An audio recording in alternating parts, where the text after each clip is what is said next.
Je disais, si quelqu'un veut rebondir ou alors réagir sur le concept de guerre de civilisation que j'ai beaucoup entendu à droite et à gauche.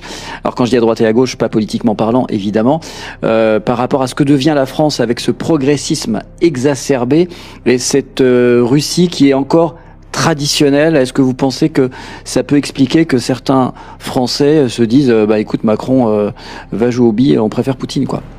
Ah, moi, Est-ce- je peux réagir. On a effectivement, en fait, on a deux mondes différents, d'accord?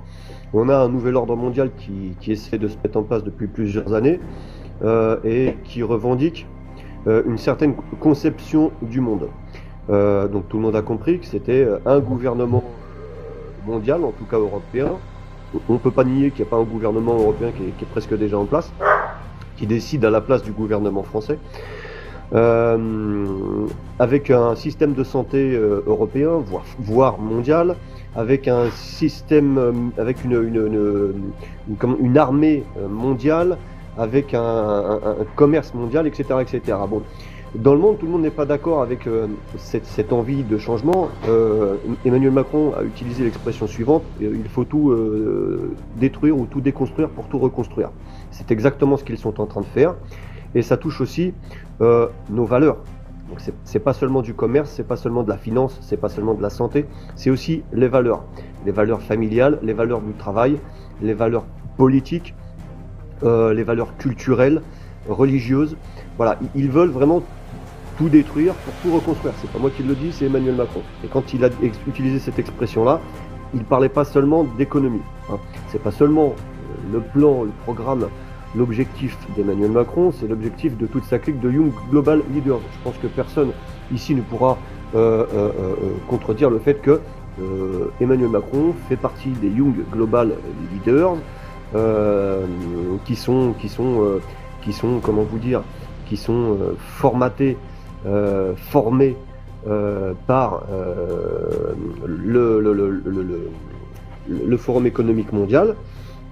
Et ce Forum économique mondial a un programme, voilà, un programme qui ne plaît pas à tout le monde. Et c'est pour ça que on a d'autres civilisations, puisqu'on parlait de civilisation et de choc civilisationnel, qui n'adhèrent pas, qui ne veulent pas ce changement, qui veulent conserver leurs valeurs traditionnelles. La Russie, la Chine, de nombreux pays noirs africains, les pays musulmans, je vous en parle même pas, beaucoup de pays d'Amérique du Sud qui veulent conserver leurs valeurs catholiques, musulmanes, culturelles, etc., etc. Parce que ce sont des repères civilisationnels, justement. Et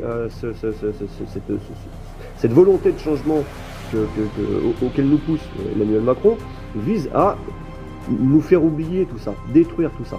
Et ça va passer effectivement par une influence américaine que l'on retrouve dans les séries, dans les films, dans les dessins animés, dans la musique, etc., etc., etc. Regardez comment vos enfants grandissent aujourd'hui comparé aux anciennes générations, ceux qui ont 40, 50, 60 ans aujourd'hui. On était influencés par les livres, par les bandes dessinées, on était influencés surtout par nos parents et par l'école. Aujourd'hui, les séries télévisées, ce qu'on peut voir aussi sur les réseaux sociaux comme TikTok, si on ne fait pas les bons choix, si on ne s'intéresse pas aux choses intéressantes, ça abrutit les gens et ça leur fait perdre leurs repères, ça fait perdre leurs repères aux enfants. Parce qu'on a beaucoup de parents qui abandonnent l'éducation de leurs enfants aux dépens justement des réseaux sociaux, qui sont tranquilles d'avoir des enfants sur le canapé pendant 4 heures d'affilée sur les réseaux sociaux, comme ça laisse le temps aux parents de faire leurs activités. N'empêche que on a des enfants qui grandissent justement avec cette influence qui est en grande partie américaine. Et ça va donner des générations de gamins qui sont sans repères. Je veux dire, aujourd'hui, quand vous voyez, ne serait-ce que les rapports avec la sexualité des enfants aujourd'hui, elle est bien différente de ce que nous avaient inculqué nos parents. Et ça, on le doit à qui? On le doit à Netflix, on le doit à Amazon Prime, à Disney, aux séries, etc., etc. C'est ce qui formate nos enfants aujourd'hui. Et c'est pas bon signe, parce que là, on est en pleine guerre. Je ne sais pas si vous avez vu les 3/4 des jeunes aujourd'hui. C'est pas les jeunes des années 80. Ils sont pas aussi durs. Vous leur donnerez pas une Kalachnikov. Ils savent pas donner un coup de poing. Ils ont pas appris, puis ils ont pas envie. Pour eux, c'est pas possible. Donc voilà, le choc des civilisations, il est là. On a deux mondes qui sont...